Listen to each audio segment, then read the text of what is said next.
ရန်ကုန်မြို့လေကောင်ကဟိုတယ်မှာအမျိုးသမီးတယောက်ကိုအပိုင်းပိုင်းခုတ်ဖြတ်ခါတပ်ဖြတ်ခဲ့တဲ့ကျူးလွန်သူနဲ့ကူညီပေးသူတို့ကိုဖမ်းဆီးရမိမင်္ဂလာပါပရိသတ်ကြီးရှင်ရန်ကုန်တိုင်းဒေသကြီးပပဲတန်းမြို့နယ်32လမ်းအထက် Beauty Land Hotel မှာအမျိုးသမီးတယောက်ကိုဓာတ်နဲ့အပိုင်းပိုင်းခုတ်တက်ခဲ့တဲ့ကျူးလွန်သူနဲ့အလောင်းဖျောက်ဖို့ကူညီသူတို့2ယောက်ကိုဖမ်းဆီးရမိထားပြီးဖြစ်တယ်လို့သိရှိရပါတယ်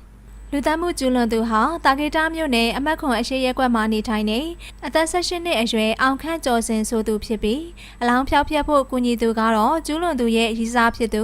ဗဟန်းမြို့နယ်အရှိရွှေကုန်းတိုင်းရက်ကွက်အောင်ချမ်းသာအိမ်ယာမှာအသက်18နှစ်အရွယ်အေမွန်အောင်တို့ဖြစ်တယ်လို့သိရှိရပါတယ်ပြစ်မှုကျူးလွန်စဉ်မှာဝစ်စင်အသုံးပြုခဲ့တဲ့အဝတ်အစားစတီးဓာတ်2ချောင်းတေဆုံးသူကိုင်းဆောင်တဲ့လက်ကင်ဖုန်းတစ်လုံးအပါအဝင်လက်ကင်ဖုန်း3လုံးနဲ့ဆက်ဆက်ပစ္စည်းတွေကိုပါသိမ်းဆည်းရမိခဲ့တယ်လို့သိရပါတယ်ကျူးလွန်သူတရက်ခန့်အောင်ခန့်ကျော်စင်ဟာဂိမ်းအလွန်အကျွံကစားခြင်းလူသက်အလောင်းဖျောက်တဲ့နိုင်ငံခြားဇလန်တွဲတွေအလွန်ကျွံကြည့်ရှုလေ့ရှိကြောင်းအောက်တိုဘာလ9ရက်နေ့မှာတော့လီဒါအမည်ရှိတဲ့ Telegram Channel ကနေတဆင့်မတ်စုမြတ်ဝင်းအားပျော်ပါဖို့အတွက်အခကျင်းငွေဖြင့်ဆက်သွယ်ခေါ်ယူခဲ့ပြီးတဲ့နောက်ပပဲတန်းမြို့နယ်ရှိ32 Beauty Land Hotel အခန်းအမှတ်902မှာပျော်ပါနေစဉ်သူကြည့်ရှုခဲ့တဲ့လူသက်အလောင်းဖျောက်နိုင်ငံခြားရုပ်သံဇလန်တွဲမှဇက်ဆောင်တွေအတိုင်းမတ်စုမြတ်ဝင်းကိုအသင်းကိုင်ဆောင်ထားစတီးတား2ချောင်းနဲ့ရက်ဆက်စွာတပ်ဖြတ်ခဲ့ပြီးဝမ်းတွင်းကလီစာနဲ့ဝဲဘက်ပေါင်အသားကိုလှိဖြတ်ထုတ်ယူကောင်ဆွတ်ပစ်ခဲ့တာဖြစ်တယ်လို့သိရှိရပါတယ်။အဲဒီနောက်မှာတော့လူသတ်မှုကျူးလွန်သူကသူ့ရဲ့ရည်စားဖြစ်သူအေမွန်အောင်ကိုအဆိုပါဟိုတယ်ကိုခေါ်ဆောင်ကအခန်းတွင်းပေကျန်နေတဲ့အသွေးတွေကိုတန့်ရှင်းရေးပြုလုပ်ခြင်း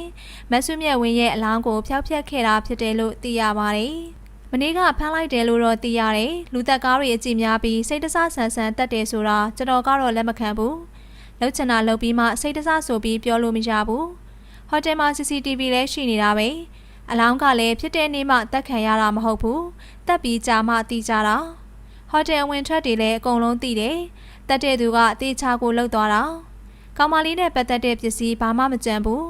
ကောင်မလေးကမှတ်ပုံတင်လည်းမရှိဘူးဟိုတယ်မှာအမြဲဝင်ထွက်နေတယ်လို့တော့သိရတယ်ဟုဆိုကဖြစ်စဉ်ကိုသိရှိသူဒေသခံတဦးကပြောပါတယ်လက်ရှိမှာတော့လူသတ်မှုကျူးလွန်သူနဲ့အလောင်းဖျောက်သူကိုသက်ဆိုင်ရာမြို့နယ်ရဲစခန်းမှာဖမ်းဆီးထိန်းသိမ်းထားပြီးစစ်ဆေးမေးမြန်းမှုတွေပြုလုပ်နေတယ်လို့သိရပါတယ်။အဆိုပါလူသတ်မှုနဲ့ပတ်သက်ပြီးအောက်တိုဘာလ6ရက်နေ့မနက်ပိုင်းမှာသိရှိခဲ့ရတာဖြစ်ပြီးကျူးလွန်သူဟာအမျိုးသမီးကိုဓာတ်နဲ့အပိုင်းပိုင်းခုတ်ဖြတ်တက်ပြီး Beauty Land Hotel ရှိအခန်း902ရဲ့အခန်းပြင်ဘက်ရှိလေအေးပေးဆက်တွေတင်တဲ့စင်ပေါ်မှာအမျိုးသမီးအလောင်းကိုပလတ်စတစ်အိတ်အပြာနဲ့ထုတ်ပြီးဆွန့်ပစ်ထားခဲ့တာလည်းဖြစ်ပါတယ်။အသက်ခံရတဲ့ကောင်မလေးကတော့ပဲခူးတိုင်းဒေသကြီးနတ်တလင်းမြို့နယ်ရှိကျေးရွာတစ်ခုကဖြစ်ပြီးရန်ကုန်မှာအလုပ်လာရောက်လုပ်ကိုင်နေစဉ်အခုလိုတပ်ဖြတ်ခံရတာဖြစ်တယ်လို့ကနက်ဦးသိရှိရပါတယ်